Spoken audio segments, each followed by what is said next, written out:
sejahtera untuk Anda semua. Semoga Anda semua selalu dalam keadaan sehat dan berbahagia.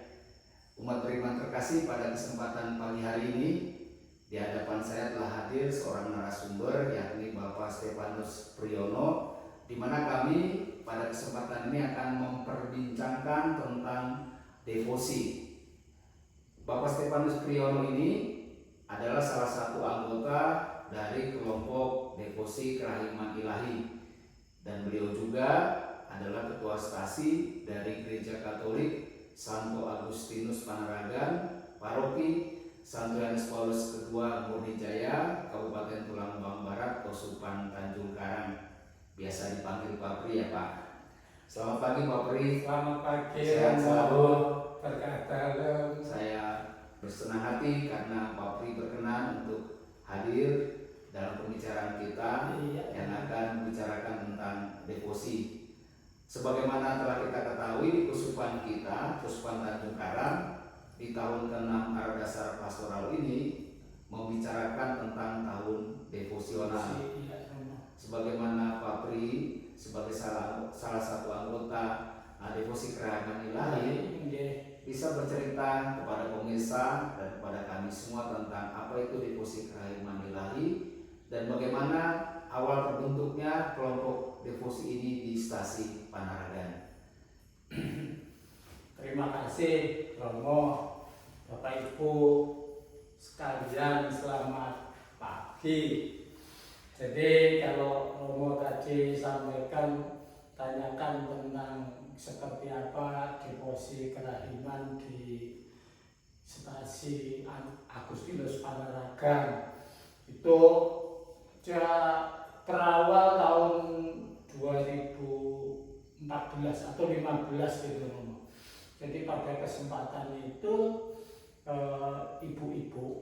ibu-ibu dari lingkungan Santo Petrus Tirta Kencana itu ngajak saya, itu katanya minta diantarkan ikut seminar itu Romo, seminar ke sana, seminarnya Romo Joskoko waktu dulu gitu. Nah saya sendiri karena baru di rumah waktu itu, pas waktu senggang, ya ayolah berangkatlah kita orang berdelapan, datanglah ke sana. Memang waktu itu yang hadir banyaklah, sekitar 1000 orang, tapi semuanya banyak ibu-ibunya. Saya juga ketawa aja waktu itu, orang kita nggak tahu ini seminar apa kan. Nah kita ikuti sampailah kita pulang, itu selesai jam 3. Waktu itu menjelang jam 3 kita semua diajak doa kerahiman. Nah itu pun saya juga nggak ngerti, orang kita nggak tahu ngopo kan gitu kan.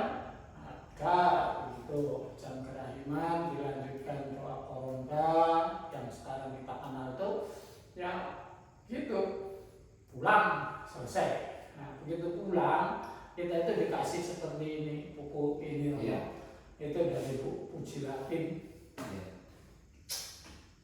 beberapa buku. Nah setelahnya pulang dari situ kita, karena ini dikasih, kita langsung buka-buka, mulai kita tentukan setiap hari Jumat itu kita kumpul ya berdelapan.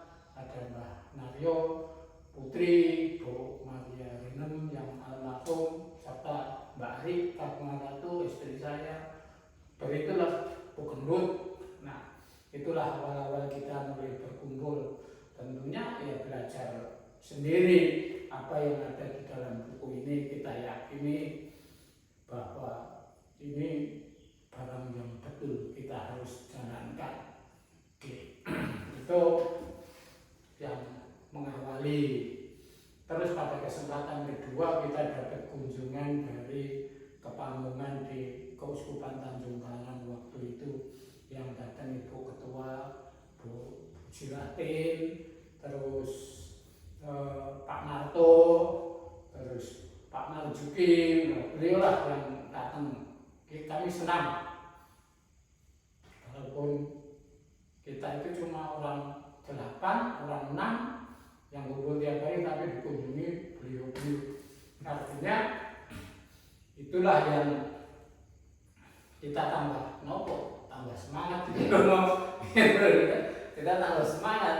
Nah, dari situ kita nyatakan kita harus buat nama ini, dan jadilah kita sampaikan bahwa paguyuban kita itu Yohanes Paulus Murnijaya. Iya, Itu. baik Pak Pri. Lalu banyak tidak umat Allah yang ada di stasi Panaragan ini secara khusus yang mau ikut dalam kelompok devosi kerahiman ilahi ini? Kalau ada, apakah anak-anak juga ikut, remaja, orang muda, atau hanya sebatas orang tua? Ya, awalnya sih kita ini kalau bicara yang ikut tentunya pasti Romo. Dulu orang 8 paling pertama. Nah, terus sekarang itu sudah banyak. Kalau bagi saya sudah banyak. Nah, karena sudah ada 20-an, dan 20 itu artinya sudah separuh dari warga stasi Agustinus kan gitu kan. Tetapi kecuali banyak, tentunya bukan banyaknya itu yang jadi pusat yang jadi perhatian kita atau menjadi fokus kita. Tetapi ya banyak belum tentu menyelesaikan masalah, tetapi kita betul-betul pengen mendekatkan diri kan ini Romo. Urusannya itu bukan banyaknya, tetapi gimana kita belajar mau betul-betul orang yang kita mau betul-betul menyerahkan diri total untuk dalam kerahiman ini gitu loh Romo. Ya baik, selama keberadaan devosi kerahiman ilahi di stasi Panaragan ini, kegiatannya biasanya apa saja Pak? Apakah ada pertemuan rutin atau pertemuan bulanan atau mingguan, dan dalam pertemuan itu apa yang dilakukan oleh devosi itu? Oke Romo, jadi kalau deposan itu kan kita cuma setiap hari kan selalu belajar mendekatkan diri.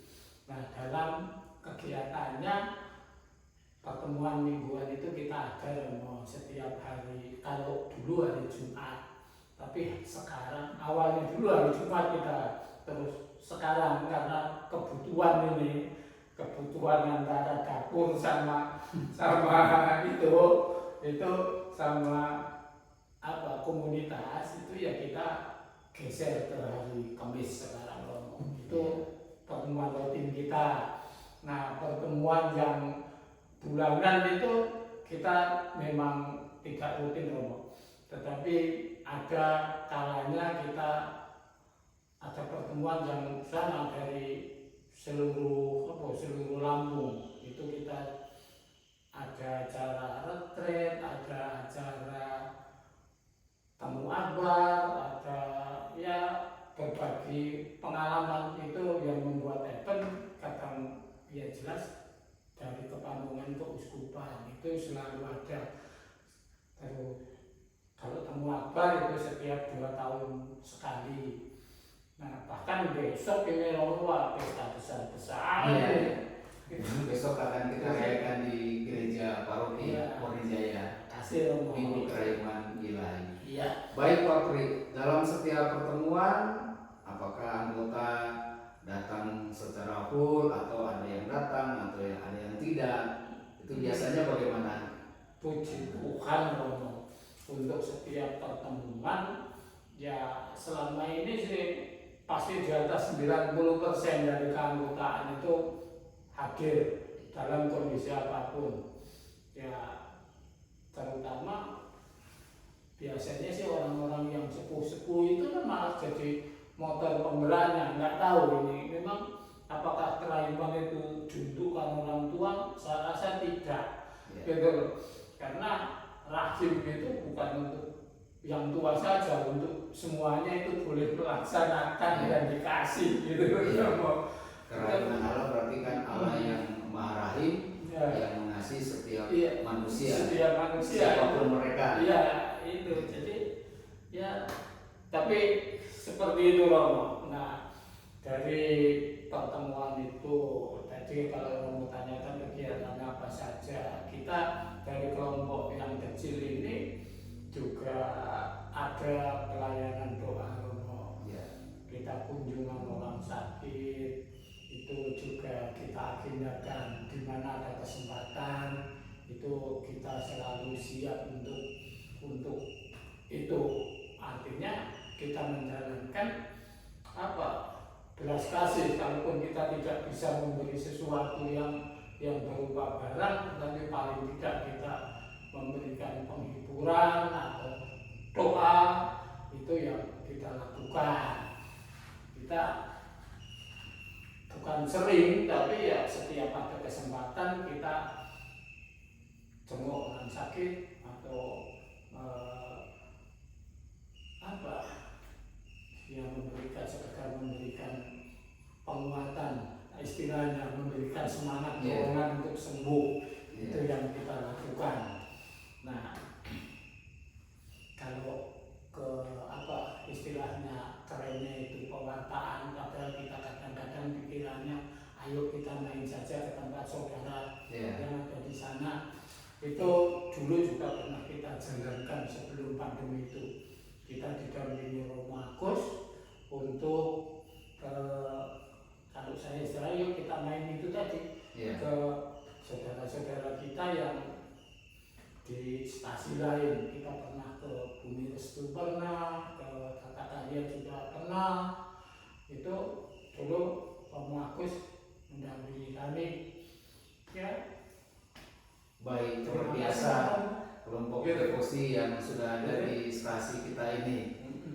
Memang baru administrasi Panaragan ini diparuhi Saudara Paulus Murijaya yang baru ada kelompok devosan kepada kerahiman ilahi. Sementara di stasi-stasi lain beberapa waktu lalu kita sudah kenalkan ya Pak ya, di gereja. Di stasi lain itu juga ada, cuma memang mungkin kesempatan berkumpul itu yang belum. Gitu. Nah, apakah ada tantangannya Pak selama kelompok devosi kerahiman ilahi ini?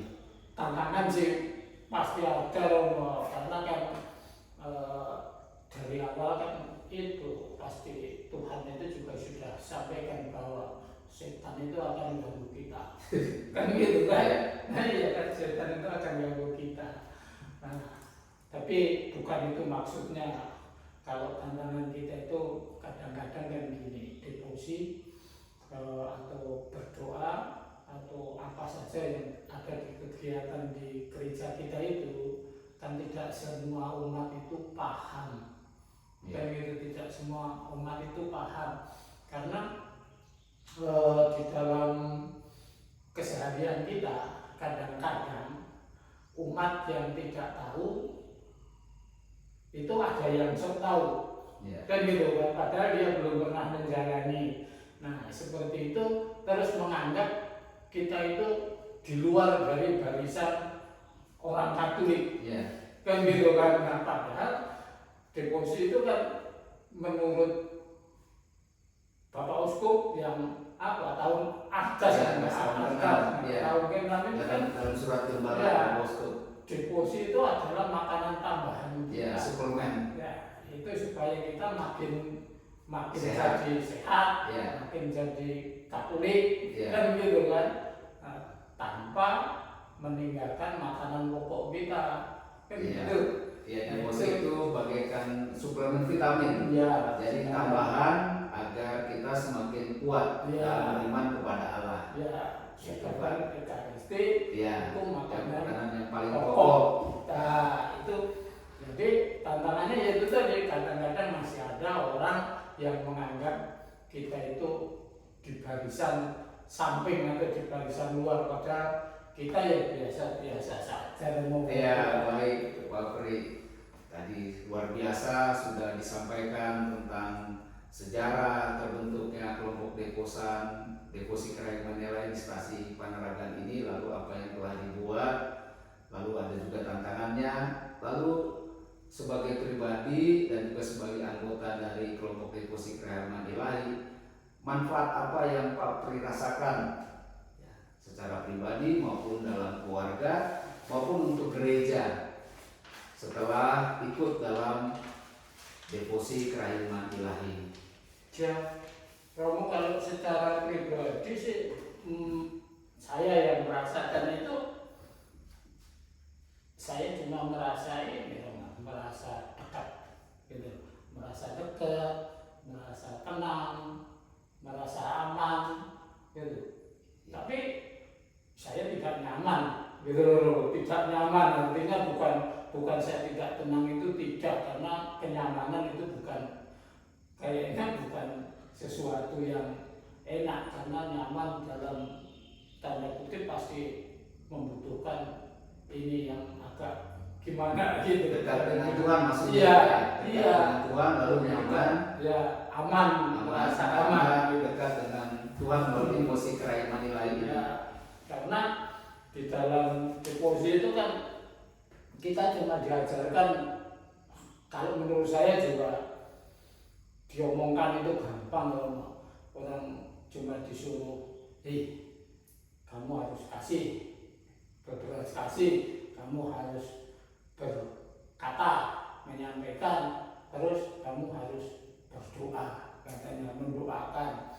Ini yang kalau disampaikan enak sekali, tetapi begitu kita jalankan ternyata semuanya membutuhkan pengorbanan apa saja gitu. Bisa pengorbanan waktu, bisa pengorbanan kesempatan untuk menjalankan sesuatu yang dikehendaki lewat kerahiman ini. Lalu untuk keluarga setelah berdoa deposi itu, dalam keluarga bagaimana situasinya? Ya, yang jelas itu membangun membangun komunikasi baik, membuat kita lebih akrab, lebih intens. Artinya kan kita selalu mengingatkan, kalau hari ini udah jam 3, ayo kita kumpul dulu sebentar, kan gitu. Ya, kalau dulu kita pagi-pagi doa terus, kan gitu kan, siang. Nah, sekarang begitu itu jam 3 ada doa kerahiman ilahi. Dibangunkan lagi, pas kita lagi itu di stop, diberhentikan, pas istirahat dibangun, ayo kita dulu. Nah, artinya ini membangun komunikasi yang baik di dalam keluarga. Ini yang terjadi di saya. Kalaupun dulu ya kan kita juga orang-orang yang nggak pernah di rumah sebetulnya dulu. Yeah. Tapi kita sekarang harus kita sempatkan bahwa waktu yang sedikit ini ya kita pakai untuk menegakkan diri. Itu kalau di dalam keluarga. Lalu di lingkungan di gereja, kayaknya kita menjalankannya seperti ini, kita tanpa beban Romo. Artinya orang kita itu juga nggak pernah bayar. Yang namanya kasih itu kan nggak pernah bayar. Kita selalu diberi. Ya, kita diberi secara gratis. Kita diberi. Maka kita memberi juga secara cuma-cuma. Kita memberi juga kayak gitu. Artinya, ayo kalau ada yang lupa ya kita ingatkan, kalau yang nggak tahu ya kita ajarkan. Tetapi kita juga selalu mengajarkan jangan pernah marah kalau ditegur sama kawannya. Itu yang selama ini kita coba untuk belajar saling dekat sebetulnya gitu. Jadi muatannya nggak begitu banyak atau tuntutannya nggak begitu banyak gitu. Iya, baik Pak Pri. Lalu harapan Pak Pri terhadap kelompok Deposi Kerahiman Ilahi ya, semua anggota yang sudah ada, dan lalu harapannya kepada yang belum bagaimana Pak Pri? Apakah Bapak ada harapan kepada mereka semua? Pastilah Romo, kalau yang namanya cita-cita sama harapan kayak gini Om, bagi saudara-saudara kita, ya saudara-saudara kita atau warga Deposan itu ya ayo gitu loh, ayo kita itu rame-rame Ya. atau bersama, bukan Ya. rame-rame ure-ure juga, Ya. ayo bersama berani menyampaikan, gitu, menyampaikan kerahiman Tuhan untuk kita semua. Kan gitu. Ya. Itu yang intinya, dasarnya ya itu tadi. Kalau saya atau kita di sini saya sampaikan, kita harus asik, Ya. kita harus asah, kita harus asuh, gitu. Ya. Asih dalam arti kita menyampaikannya ya dengan belas kasih, karena kita dikasih Tuhan Allah berbelas kasih kepada kita sampaikan kepada teman saudara kita bahwa dasarnya seperti ini, kita harus berbuat baik pada setiap pertemuan dengan sesama kita. Ya. Itu kalau itunya. Sedangkan asah sendiri, kita itu memang dikatakan orang-orang percaya, tetapi katanya itu akan lebih baik kalau percaya itu dengan pengetahuan. Itu kata sesepuh kita itu, Pak Muji yang di Murni-Jaya itu, gitu loh, Pak Mujiono itu, dia nyampaikan kita percaya boleh, tapi pasrah juga boleh, tapi akan lebih baik kalau kita berpengetahuan apapun itu, lebih-lebih yang namanya agama Katolik dan sebagainya, supaya kita tidak terjadi benturan yang ngawur, katanya gitu. Iya, baik Pak Pri, terima kasih. Umat beriman terkasih, gereja, oh ya, Romo tadi nanyakan kan ini harapannya Oh ya. orang-orang untuk saudara-saudara kita yang belum oh ya, mengenal kerahiman. Sepertinya kayak gini Bapak Ibu dan adik-adik saya, adik-adik kami itu, coba kita belajar merenung sedikit tentang apa yang disampaikan Bapak Paus Fransiskus pada satu kesempatan untuk kita semua. Jadi Bapak Paus itu menyampaikan, kalau kita sedikit saja berbuat kasih akan membuat dunia itu lebih cair dan benar. Nah, ini sepertinya menjadi permenungan kita agar kita ya boleh